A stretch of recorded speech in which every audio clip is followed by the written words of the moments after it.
Dear racing fans, we've been waiting for you. We've been working, prepping, training, putting together thrilling races, high stakes, favorite traditions, and fresh experiences. From right on the rail to the top of the hill. Whether it's your first meet or your 50th, we can't wait to welcome you back this fall. Love, Keeneland. And a pleasant good evening, everyone. Welcome into the Keeneland Look Ahead podcast. Jeremy Plonk here from Horse Player Now. Great to be with you for our 16th of 17 previews. We've got one more to go tomorrow night for the Saturday finale, but still 10 races to go on Friday, 10 on Saturday, and we'll finish up strong here during this 2025 Fall Meet. We'll talk about some news and notes out of today at Keeneland. Look ahead to tomorrow's 10-race card. 10-race program, of course, beginning at 1 o'clock Eastern, as does each card here at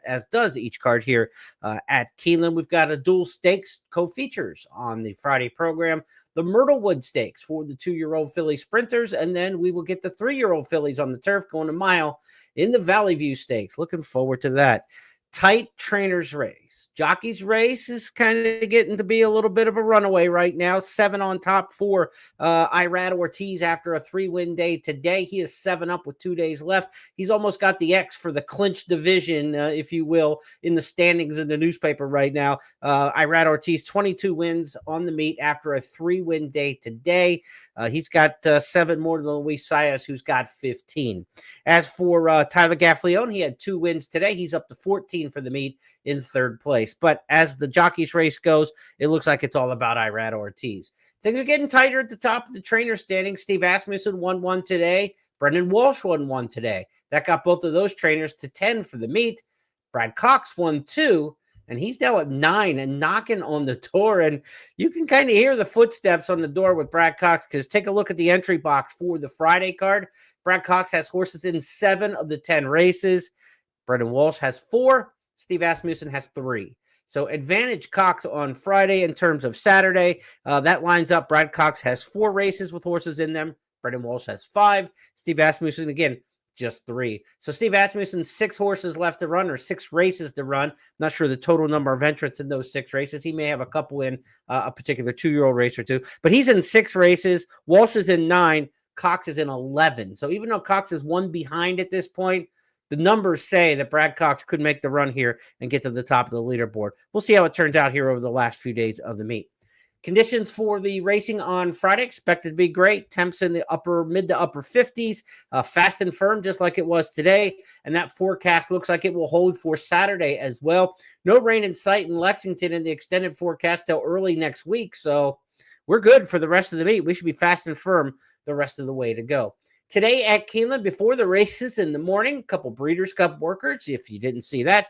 She's So Spicy, a Florida-based horse who's been training at Keeneland over the last several weeks to get ready for the turf sprint. She's So Spicy worked 3 furlongs and 37 flat today. And Jin, upset winner of the Spinster Stakes, headed to the Breeders' Cup Distaff next. She'll get a rematch with Nitrogen in that one.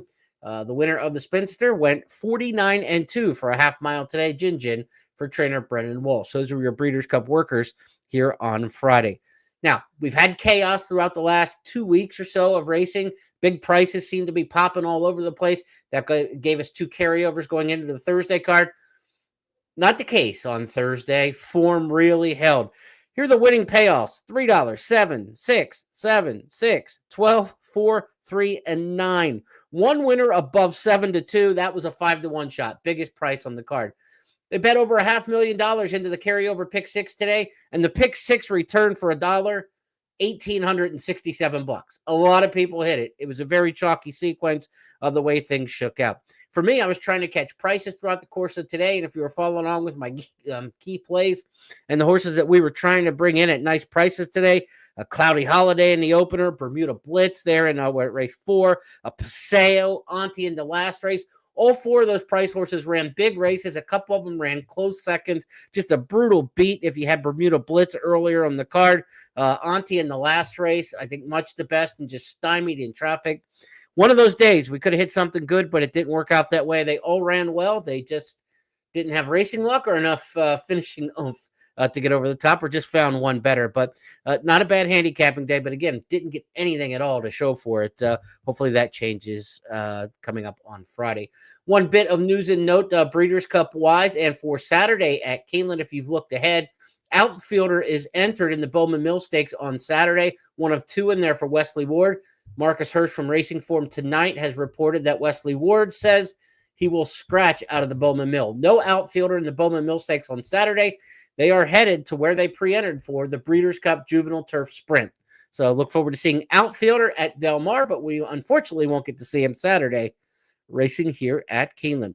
Let's get rocking and rolling on this 10-race card. We've got two pick fives for you that don't overlap in the 10-race format.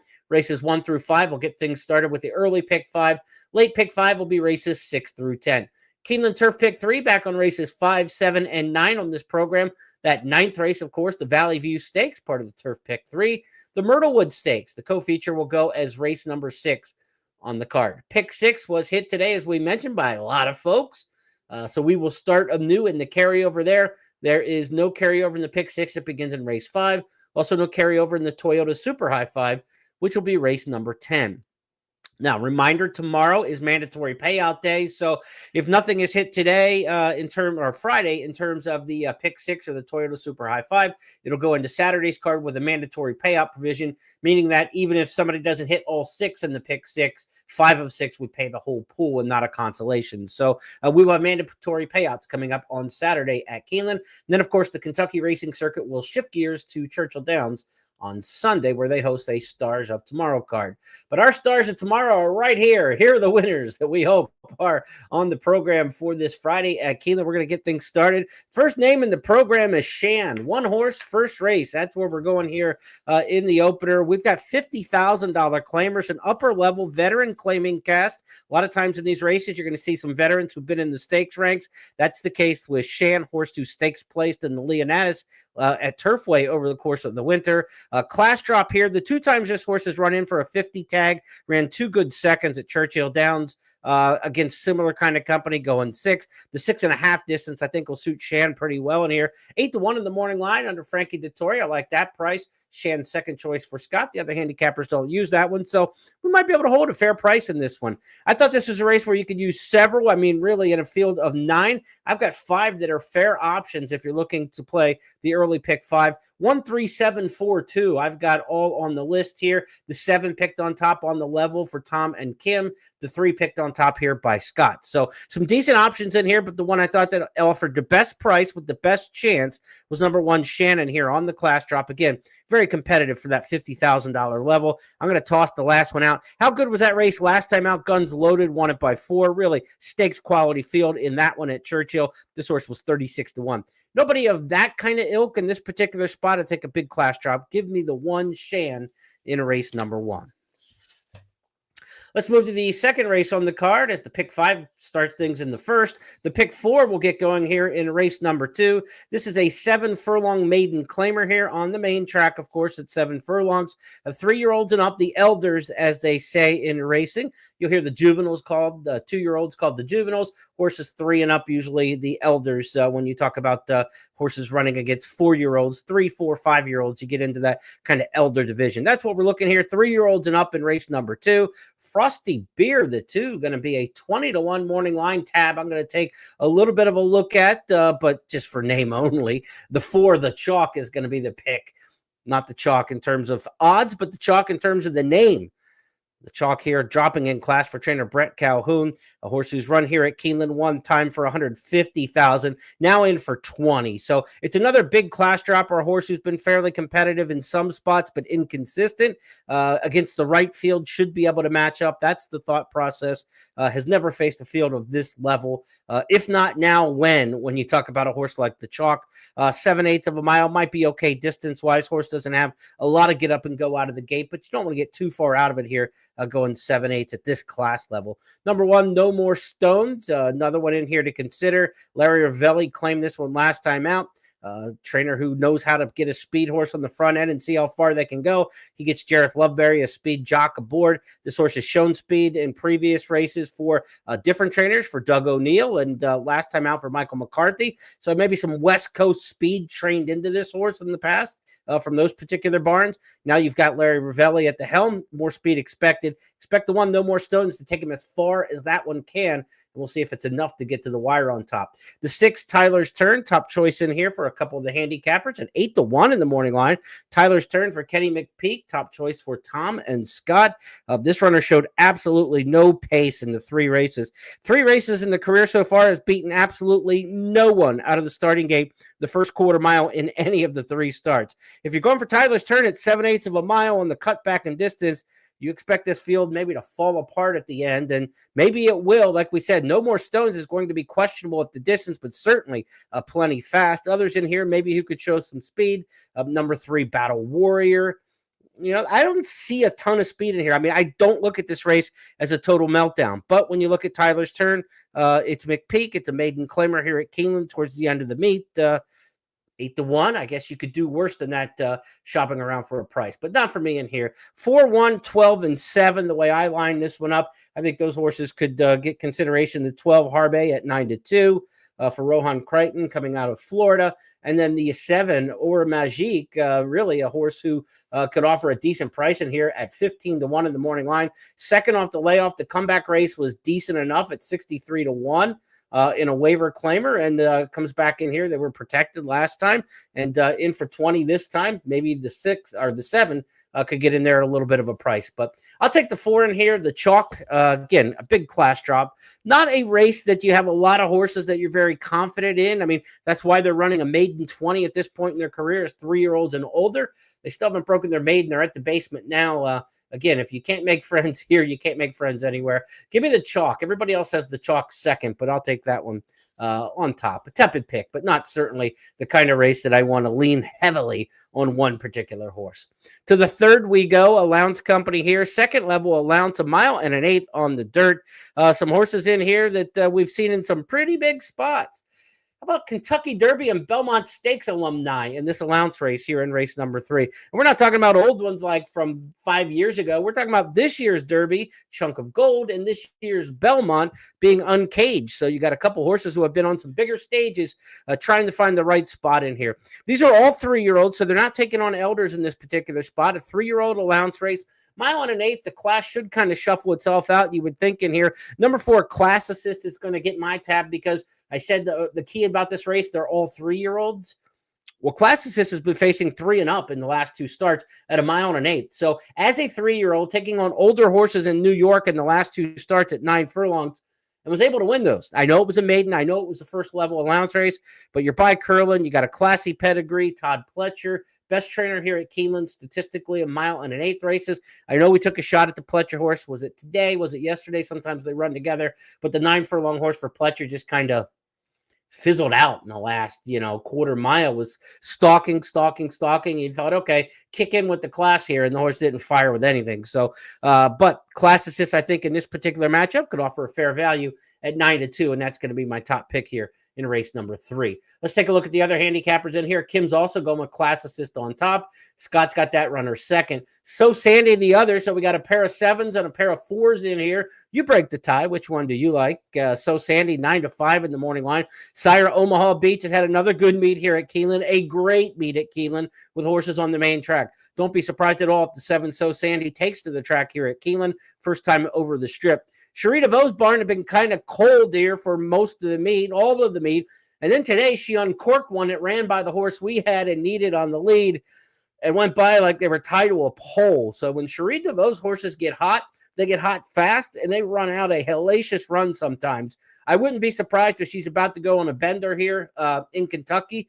So Sandy might just be the horse in here with that pedigree. Coming out of classy races, obviously. Ran in the Curlin Stakes, almost won that against Chancer McPatrick. Got beat 6 lengths by Asa last time. Would be no surprise in here if the 7's not the one. I kind of was a little cold on the 7 because of Cherie's horse is not firing at the meet. And I thought, why take a short price on a cold barn? But again, the way that horse ran today, probably about the seventh race on the card, something like that. my goodness, I mean, just uncorked at the end of the race. And again, we've seen this at Keeneland and at other tracks around the country. But when Shrevebo's horses start firing, man, they really start firing. So Sandy, I've got picked third in here. I probably have to elevate things a bit as we talk about this third race and probably move the 7 more up into the discussion. But certainly Class Assist I still like, but I don't like in any kind of gap. And when you look at Chunk of Gold, the horse who's second in here, classy runner's been in all the big races this year, but I was a little disappointed last time out in the Bourbon Flight. I didn't think that was a race where he ran as well as expected. I mean, the race scratched down to just 3 horses, couldn't get by the winner in that day, Brother K. I don't know. This might be a horse who kind of peaked over the summer with the Ohio Derby and West Virginia Derby. Chunk of Gold could certainly win here, but this is kind of a curious spot. I know it's a $130,000 race. Maybe this is to kind of get you to the Clark handicap and run against older horses in November at Churchill Downs. But he's had a fairly long campaign with 7 starts and, starting through December with no, major discernible break in the running lines. Might have been time to give Chunk of Gold a little break and then go up to the Clark handicap. So it's almost like a step back, like it's an admission that we're not going to races like that moving forward. I don't know why you're here other than the fact it's a $130,000 purse, and that's not a bad place to run. But with Chunk of Gold, stakes after stakes after stakes after stakes, the drop in class, I don't know. That's why I was trying to beat Chunk of Gold in this particular spot and why I was trying to beat So Sandy. On paper, they look like the right 2 horses, no doubt. But again, Cherie's Barn was cold. The spot for Chunk of Gold didn't look right. So if we can get a little bit of a price on Class Assist, that's why I went that direction. 9-2, you get Todd, you get Leading Rider Irad. Again, but you have got to get 9-2, 5-1, something like that to beat So Sandy and to beat Chunk of Gold. And then Brad Cox has Emergence in this race. I don't know what Emergence is going to do on the main track. Will Walden's got Solo Venturi down on the inside, coming off a really big effort last time. You got to beat another Pletcher in Uncaged. He's kind of off form, though. If you're going to win with Class Assist on the class rides in this particular spot, you better get at least $10 back. 4-1, 9-2 plus. If they're betting Class Assist, you're probably watching or taking a shot at somebody else in this particular race. Let's go to the 4th now. It's our first of 3 key plays on the program. As you can see in race number 1, I like Shan a little bit in there. Race number 2, the Chalk like a little bit. Race number 3, Class Assist like a little bit. We get to the 4th, we finally got one we want to kind of dig in on as one of our key plays on the day because I think we're going to get a good number on this one. Number 11, Mr. Hooligan is the pick in this particular spot. Mr. Hooligan, 20-1 in the morning line, or 15-1 in the morning line. Kevin Rice brings this one in from Presque Isle Downs. You say, why are you taking a Presque Isle Downs horse who got beat 13 lengths in the maiden race? The winner that day was a horse who won by 9.5. Miguel Clement was bringing in a New York quality runner. That's why the margin was so exaggerated. But again, the reason I like this horse, not for the debut so much as the pedigree here. The sire Tappert has unbelievable numbers here with the 2-year-olds here at Keeneland. And overall, the horse is running at Keeneland by Tappert. He's a sire who's had 5 winners from his first 20 starters here over this track, 9 for 20 in the money. So 45% in the money. He's had 25% winners and a positive ROI. The Tapperts aren't getting bet here at Keeneland. There's not huge numbers of them, but again, enough of a 20-horse sample that you can feel like the Tapperts run well over this track and you could take a shot with one. Did you like the debut a little bit? Press the pace. And again, that Clement horse was pretty much all the way, just, straight up a winner all the way through it. A Godolphin horse ran second in that race. I'm not sure if it was Owen Hardy or Stidham. So Clement and Godolphin ran 1-2 in the race at Presque Isle. Probably a pretty good race is the way I'm looking at it. And again, you've got that Tappert in the pedigree, and we're going to get a price. Kevin Rice, Jaime Torres, a 35 buyer speed figure in the debut. They're not going to bet this horse. I can't imagine they're going to bet this horse. So I think we're going to get a fair price on the 11 in here, Mr. Hooligan. Let's see what the other handicappers do in this race, and maybe that'll give us a little bit of a tip-off. Don't see a lot of 11s across there other than my column, so that means we're on the island. That's a good sign if we're trying to get a price. Number 3, The Town, is top choice in here for Tom and for Kim. Scott is going with the 1 horse in here, Emancipation. Emancipation's my second choice, the one Brett Calhoun trains. This one by Independence Hall. Independence Hall's only had 4 starters here at Keeneland. First crop to run here. 4 starters, 1 win, 1 second already from those 4. And the 19-1 shot that ran second in there gives you kind of a sense that maybe these horses are liking the track a bit. So the 1 Emancipation, a little bit of a pedigree play there as well. Corey Lannery, you know how well he loves to hug the rail, and he gets the rail here, and a horse with a good local workout. So the 1 Emancipation, 6-1, my second choice. Number 3, the town, is Brad Cox by Win Win Win. Win Win Wins only had 4 at Keeneland, a win, a second, and a third. So they are running over the track here as well with limited starters to this point. Cox's barn with these maidens, closing week at Keeneland, as we told you earlier in the week. He piles up the victories closing week at Keeneland with a lot of maiden wins. So the town kind of fits the Brad Cox MO for this time of the meet. The workouts are nothing special, but that's why you're debuting for this high maiden tag. And instead of a maiden special early in the meet, it's a maiden tag late in the meet. So the horse is probably running where he belongs. Will that be good enough to win? We'll find out. The town, number 3, 4-1 with Irada Ortiz. I've got an 11-1-3. The other one to consider would be number 9, Magamac. Steve Asmussen's horses are all running through the bridle right now, especially his maidens. I would not be surprised if the 9 Magamac makes an impact in this race. So I'm all over the 11 in here, Mr. Hooligan. I'm going to try to get win money on the 11, obviously. The other contenders in here that I like, the 1, the 3, and the 9. So in terms of playing this race, we got a 12-horse field. We've got a big price that we like. We've got a couple other contenders that are more on the logical side, or at least for connections that feel a little more logical than Kevin Rice bringing a Presque Isle horse in. So 11 with the 139, 139 with the 11.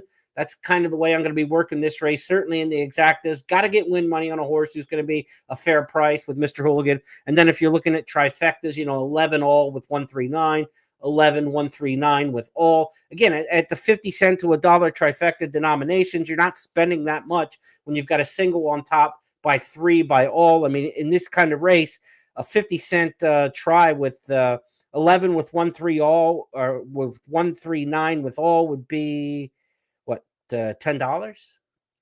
50 cent try, or no, it's $1 try would be that much. So it's not that expensive is what I'm telling you. So get in on it if you want to play that way, or even look at the superfectas, but you can get a pretty reasonable ticket as we go down the line. So yeah, there'll be $15, I believe, for 50 cents that you would get that 11 with 139 with all. Yeah, $15 for 50 cents. Math on the fly used to be easier when I was younger. Now, as you get older, you sometimes have to double and triple think things out. Let's go to the 5th race on the card here. Next up at Keeneland is race number 5. We're going to start the pick 6 in this race. This will also kick off the Keeneland Turf Pick 3. 1 1/8 maiden special weight for the 2-year-olds. We don't get many of these. We've only had 11 over the years. Favorites are 6 for 11 in these spots at 9 furlongs.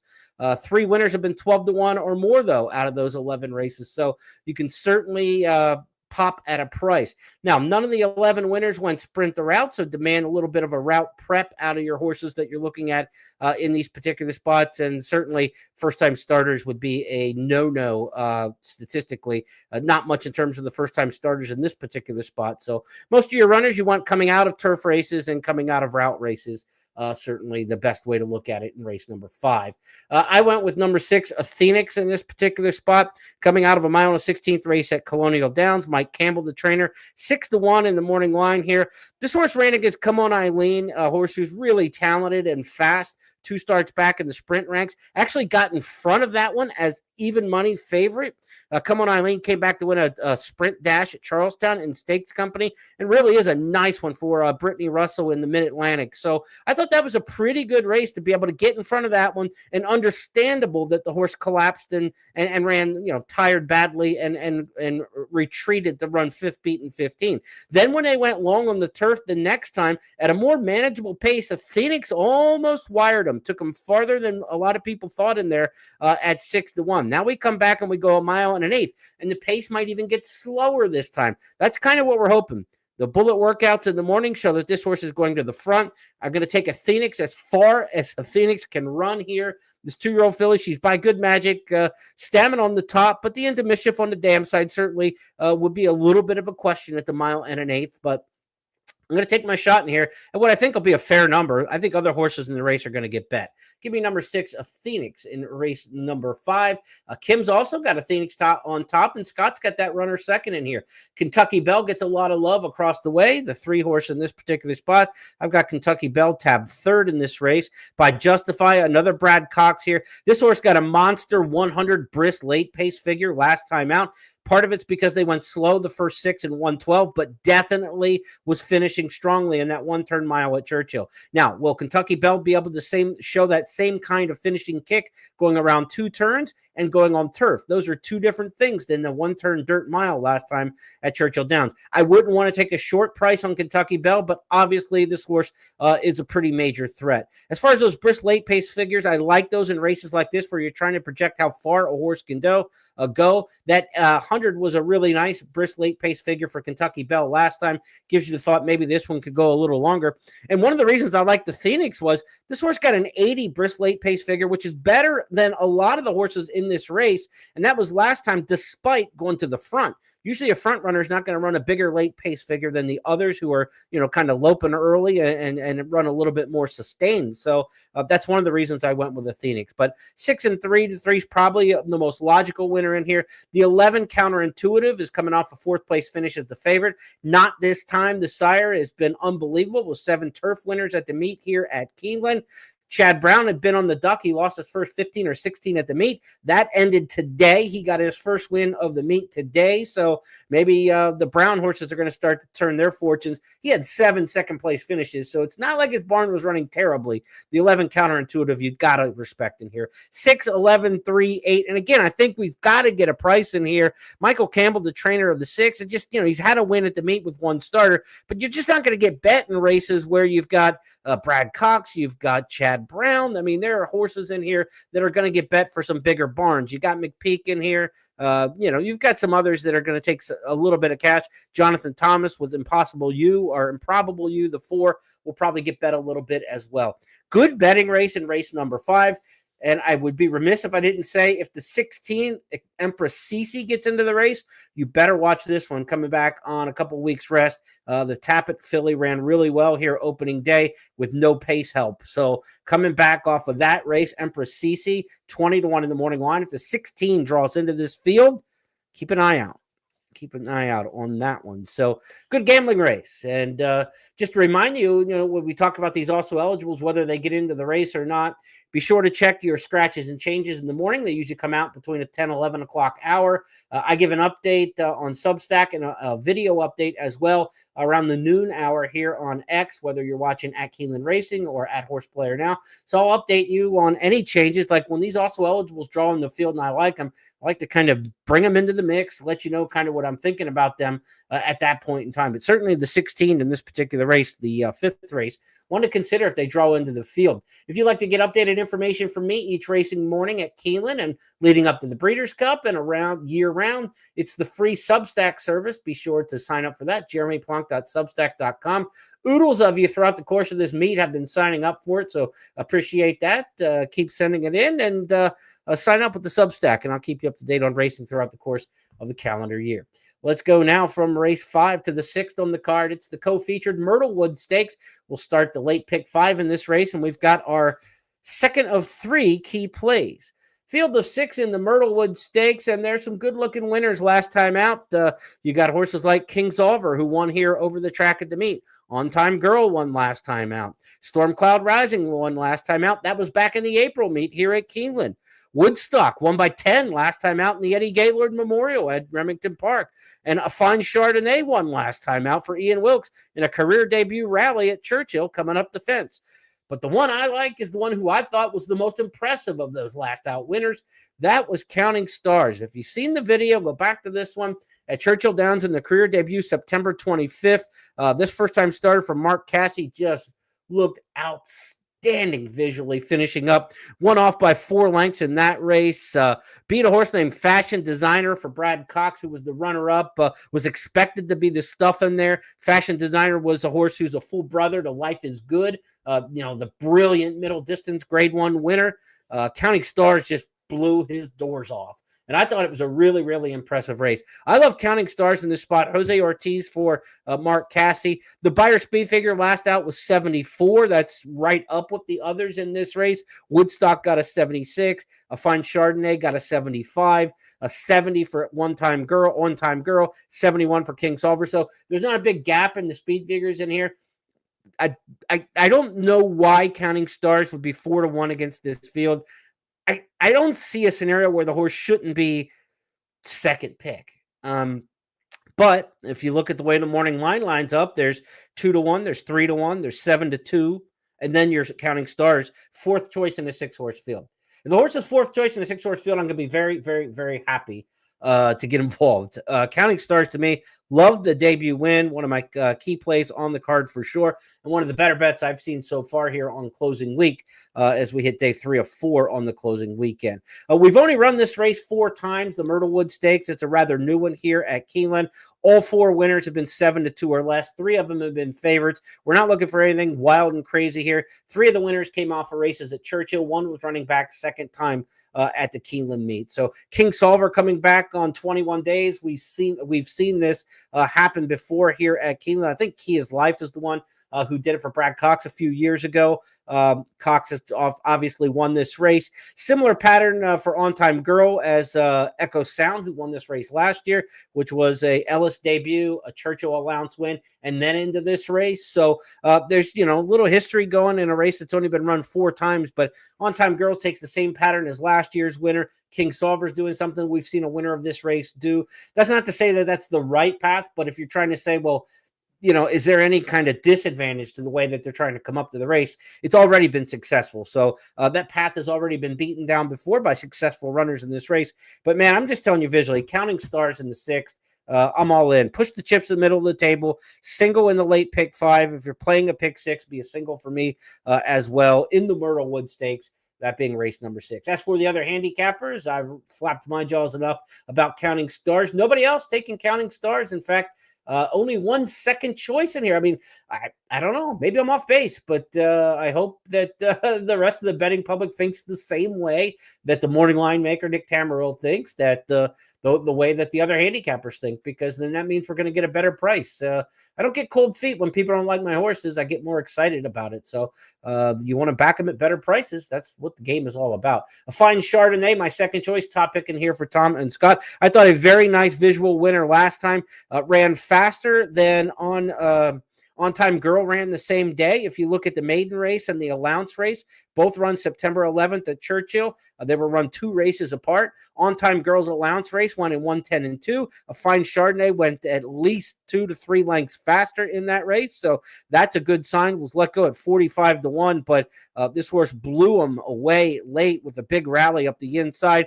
Third place finisher in there came back to win a maiden special weight here for Al Stall on October 18th by 2.5 lengths. So coming out of a good race, the 6, A Fine Chardonnay.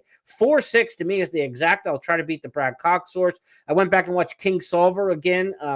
I didn't think that his win here opening day was all that impressive visually to wheel back and try to take this horse right back in the stakes ranks. But she's already won in stakes company in the Schuylerville Stakes earlier this year at Saratoga. So they're running her a lot. Rudy Brisset, I mean, when you talk about a horse who debuted June, July, August, now running twice in October, a pretty hefty campaign. We'll see if King Solver can keep it up. But to me, it's 4 and a 4-6 exact is the way I want to jump in on race number 6. Let's switch gears and go to the 7th race on the card here from the Myrtlewood Stakes to turf allowance runners. First level here at 1 mile and 1/16 on the grass. A lot of good options in this race. I got a lot of numbers drawn across the way in here, but I've got another key play on the card because I think we're going to get a price. And it's about these not this times, right? I mean, so many of them have run so well at the meet. 7 winners on the turf by sire, not this time. Number 1, Caitlin Time is going to get my call in here. The 7 Quietly is also by not this time in this particular race. And if you get a chance, look ahead to the Bryan Station Stakes on Saturday. 7 horses by not this time are in the 10-horse field for the Bryan Station, the 3-year-old stakes race on Saturday. But not this time. I think with Caitlin Time in here, the one to play in race number 7, coming off a good third-place finish last time out, going 7/8 of a mile. First time on the turf at Kentucky Downs. This is the horse that we saw back in the Fall Meet here last year. Did not run well over the main track. Didn't run well in the comeback race at Prairie Meadows. Then off the layoff, the barn switch to Mike Maker from Kelly Von Hemel. This horse got to the turf for the first time and made a vast, major improvement. First time on the turf, ran like a different horse. We've seen these not this times run so well on the turf this meet. Give me the one Keeneland Time gets to save all the ground under Junior Alvarado in a race where I think there are a lot of good options. So if there are a lot of good options, don't take a short price. That's my moral of the story. Keeneland Time at 10-1 in the morning line certainly offers some value. Tricky Kitty the 2, Princess Attitude the 3. I'm going to take them 1, 2, 3 across the way. Brendan Walsh, Tyvek Affleone with the deuce. They got no pace help last time at Churchill. Slow fractions and still got up the win. And then Princess Attitude dropping in class. This is a filly, Frankel filly, well bred for Vicky Oliver and G. Watts Humphrey. The family connection there with Keeneland allowance or maiden allowance winner back in the spring meet. This horse has been running in big stakes races since. Third in the Hilltop on Preakness weekend. Ran in the Tepin, the Pucker Up, and the Dueling Grounds Oaks last time out against Fion and company. So big class drop for the 3, Princess Attitude. Johnny Velasquez riding great at the meet, ageless one. 1, 2, 3, the way I'm going to take them in this race. But there are other good options. 5, 10, and 7 are also horses that I put into the mix that you might consider in here if you're going deep on a ticket. But I like the one as the key play in here because I know we're going to get a price. I'm going to play some exacta boxes, a key box with the one with a lot of different type runners in here. But the exotics might get away from us here in terms of value, and you end up spreading so much that you don't make any money out of it. So this might just be a time to just take a good, solid, straight win bet somewhere in that 8 to 12-1 range and hope you get that number on Keeneland Time. That's the way I'm going to go in here. Princess Attitude, top pick for Kim. The 5, Coretto, top choice for Tom. And the 10, Love You Anyway, top choice in here for Scott. 4 handicappers going 4 different directions. That's what makes for a great betting race. Let's see if we can get our price on another, not this time, Keeneland Time in race number 7, my third key play on the card. Let's move next to the 8th race, mile and the 16th, allowance company in this one. This is a race where I kind of relied a little bit on the brisk late pace figures. The way I looked and handicapped this race, I thought there was a lot of speed in here. Short runners, short distance runners trying to stretch out in here. I thought the one Catalytic had some really interesting brisk late pace figures in this race, especially for the kind of running style, because Catalytic doesn't drop far off the pace, but yet finishes strong, stronger than most. Didn't run well at Parks last time. A lot of horses flop over that track. I tinkered with the idea of making Catalytic one of my 3 key plays on the card. Let's call this one 3.5. Very close to putting this horse into the mix as one of the key plays on the card. Second in the Florida Derby last year, now at age 4. First or second, I mean, you can almost chalk it up to this horse every time. Parks is a weird racing surface. Some horses like it, some don't. This horse didn't run a jump in the Parks Dirt Mile last out. They come back here before they head south on the way home, perhaps. $140,000 purse for Antonio Sano. Luis Saez riding an aggressive rider, should be up near the pace, if not right, a step or 2 off of some of these sprinters who are stretching out. But this horse has a lot of class for the mile and the 16th distance. And so I think Catalytic stays close in touch, but has the best late pace figures in here amongst the horses who are going to be up near the front. And I think that will be enough that when the speed starts to back up, Catalytic will kind of hold that intensity and be able to push by and then get there and get the first jump over the late runners in the field. The 8 Capital Idea is second choice in this race. Question here is the true 2-turn form of this horse, because here's another one who ran once around 2 turns at Parks, got beat badly in that spot back when with the Clement barn. The 2-turn races at Monmouth and Aqueduct were losses. But the 1-turn mile at Aqueduct back in January 2024 was the maiden breaker. The Saratoga Wilson Shoot races, which are kind of somewhere in between 1 turn and 1.5 turns, starting on that elbow start, were the 2 back-to-back wins. So is Capital ID really good now or really good around 2 turns? That's the question. The 1-turn brisk late pace figures are very strong, but will that translate over 2 turns? That's the question. I think we're going to get a much shorter price on Capital Idea than we will on Catalytic. So I'm on Catalytic in this particular spot. Generous Tipper is a horse who's had good form in the past, 3rd here in the Breeders' Futurity in 2023, but we haven't seen this horse since going to Maidan over the winter in Dubai. A long time since, sips of water here domestically. So I don't know what we're going to get out of Generous Tipper here. Kenny McPeak brings this one back late in the meet. It's a consistent workout tab every week on cue, like you like to see. Horses coming off long layoffs. Usually 6 is the magic number. The trainers want 6 well-spaced workouts before coming back off a layoff. It's exactly what you get with Generous Tipper. So this horse is right where he should be for the comeback. Will he be good enough off the comeback to get the win? I think the horse is a factor in here, but I like the one Catalytic. I'd use the 1, 8, and 6. I think all 3 are players in this particular spot, but I really like Catalytic as the one. So give me a 1, 8 box and a 1, 6 box, and we'll try to get the one Catalytic in there. And really, maybe you're looking at some potential daily doubles. Catalytic should be a fair 6, 8, 10 to 1 in here. And if we can get win money, a little exacta, a little daily double, might be the way to make some cash off of this particular horse in what is a pretty good allowance field there in race number 8. To the 9th we go, the featured Valley View Stakes, grade 2 company here, $400,000 purse.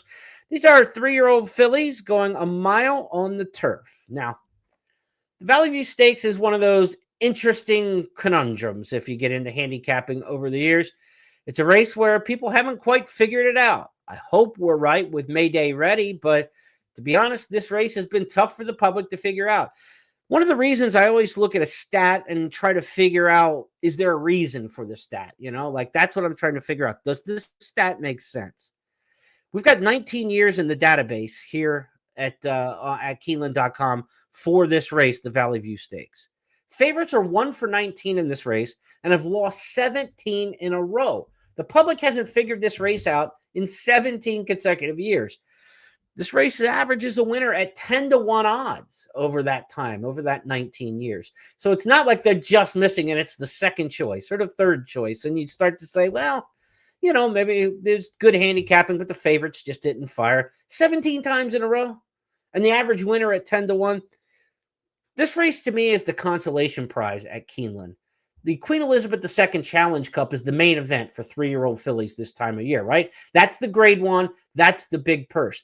The Valley View is tempting. It's a grade 2 now because we've had some decent horses go on and do other things out of it over the years. And it's a good purse nowadays with $400,000 as they keep increasing the stakes purses here at Keeneland. So it's an attractive race now, but it's not the grade 1 Queen Elizabeth II Challenge Cup that gets the best of the best. So this is like the consolation. So you're either in this race because you're not good enough to be in the Queen Elizabeth II Challenge Cup, or you're a late bloomer who didn't develop enough to get to that grade 1. So I think the people who are handicapping this race, like you and I, have a tough evaluation in this race historically. Are they horses that are kind of here and this was never the goal, but they end up here because they didn't achieve the grade 1 race that they wanted to get to?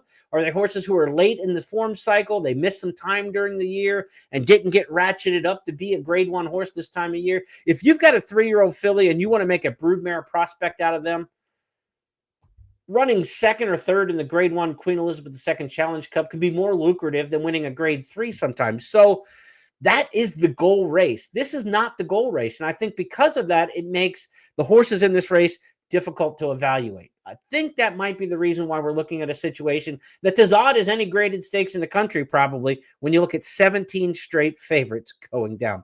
Average winner of the Valley View at a mile, 4.5 lengths off the lead after the first half mile. That's a deep closer profile. Horses from New York have won 7 of the 19, prepped in New York. Only 3 have come from Kentucky Downs. And that can be a factor, too, in the last, say, decade, because the Kentucky Downs horses over the last decade get bet harder and harder here at Keeneland, where they used to be kind of value plays. They're not anymore. And so if the Kentucky Downs horses have only produced 3 of the victories in this race, then a lot of the public money might be headed towards those Kentucky Downs runners. And that could be a reason that we get the prices that we do. So let's go to the selections here and see what we can come up with. I'm going with Mayday Ready in this particular spot because I know she's already won over this track. She's a versatile running style filly. She can be up near the pace where she won at the Belmont or the Lake Placid at Saratoga earlier this meet. When she won here in the fall last year, she came from 8th and won by a nose. She was 2nd in the Breeders' Cup Juvenile Fillies. She was beaten last time out at Aqueduct, 10 to 1 in the morning line. Ben Curtis has already had a couple stakes winners at the meet. I like Mayday Ready in here. I think she can come right back. She had a wide trip in the Breeders' Cup from 12 of 14, and she's in the 12 again. She's been able to handle it and run well. So Mayday Ready for me is going to be the one in here. And look, she wasn't up to running in the Queen Elizabeth II Challenge Cup. That's just the bottom line off of her inconsistent form this year. But her best is good enough, and she's versatile in running style. I'm going to take her in here at what could be a fair price, 10-1 in the morning line. Again, average winner of this race has been 10-1. Kim's also taking the 10 Mayday Ready on top. The 2 Play with Fire for Chad Brown is the favorite in here. This horse really has the best late brisk pace figures in a field that's rather weak late. So when you look at who's going to close and finish in this race, right, the average winning profile in this race is 4.5 lengths off the lead. So a lot of times these races have a little bit hotter pace. You get some of these horses coming out of like Classic Q, coming out of the Music City Stakes, which was a 6.5 furlong race. You got Sturgeon Moon coming out of a 7 furlong sprint. You got a 5.5 furlong turf sprinter stretching out here in Stormy Paradise. You can see why the profile of this race could be for a closer once again. So again, I get into those brisk late pace figures for some handicapping like this. And Play with Fire's got the best numbers late. And it's not a field that has great late pace figures. So Play with Fire is probably the most likely winner in this race, but at 2-1 in the morning line for Chad Brown Barn, that yes, they won a race today, but for the meet, they've had a lot of bad luck in running a lot of seconds. Maybe this horse runs second again. Coming out of the Lake Placid, where Mayday Ready beat this horse last time, when this horse was the 3-2 favorite. So Play with Fire was the 3-2 favorite in the Lake Placid. Mayday Ready beat her that day. We know Mayday Ready can run here at Keeneland, has a win over the track.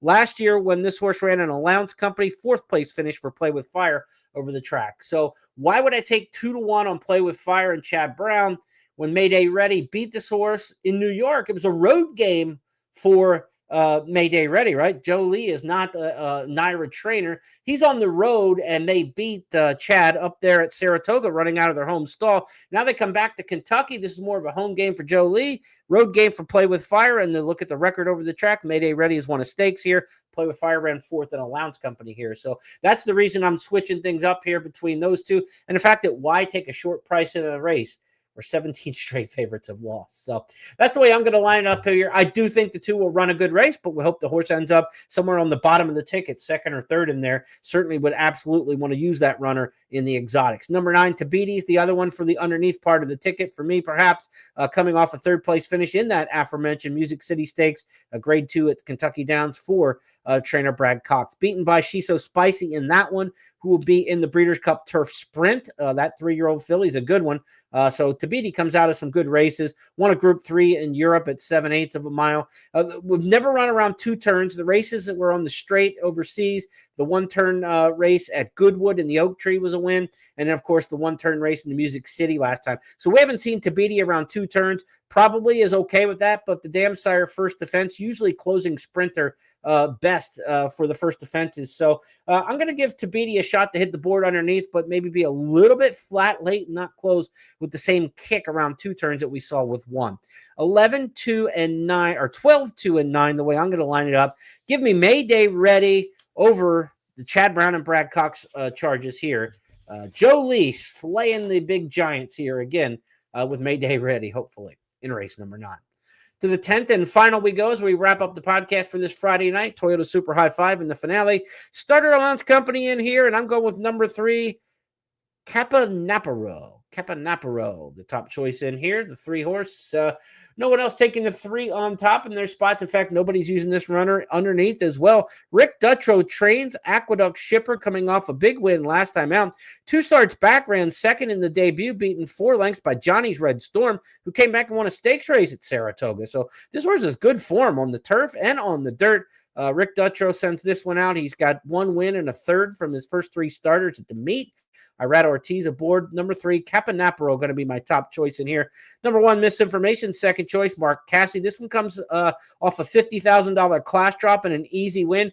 Fits the conditions perfectly for this race. In that race, beat the 5 in here, Perfect Audible, pretty handily. And Perfect Audible since has come back. The 9, Perfect Audible, has since come back to win for Steve Asmussen. Asmussen's barn's going really well. So 3 with the 1-9, the way I'm going to try to finish things up. The 6, After Party, top choice in here for both Tom and Scott. 6-1 in the morning line there. David Jacobson takes over the training off a maiden claiming win last time out at Gulfstream Park. Be curious to see the thought process behind After Party is the top choice by both those guys. Perhaps we'll find out tomorrow on the Today at Keeneland program, which gets underway at 11:30 a.m. Eastern. You can tune into that on the Keeneland simulcast feed each and every day. Tom gives his long shot play of the day. They have a clockers report. Scott and Gabby give you all the latest information and conditions at the track there on site at Keeneland. Check that out beginning at 11:30 tomorrow. First post will be 1 o'clock. I'll be back tomorrow night, 8:30 Eastern, to preview the Saturday closing day card. Closing day includes the Bowman Mills Stakes on Saturday, as well as Stakes Company in the Fayette. 3 stakes overall on that Saturday card. Again, a bit of news from Marcus Hirsch at Daily Racing Forum breaking tonight that in the Bowman Mill on Saturday, Bowman Mill Stakes on Saturday, we're going to have a scratch of outfielder, the Wesley Ward charge in there, because outfielder is headed to Del Mar for the Breeders' Cup Juvenile Turf Sprint. That's the latest. Good luck to you on the card tomorrow at Keeneland. I'll be back in the morning for a social media update around noon Eastern. Any scratches, changes, we'll update those through the Substack as well. Have a great night, everybody. We'll talk to you tomorrow, day 16 of 17. We've got 2 more to go. Bring home some winners.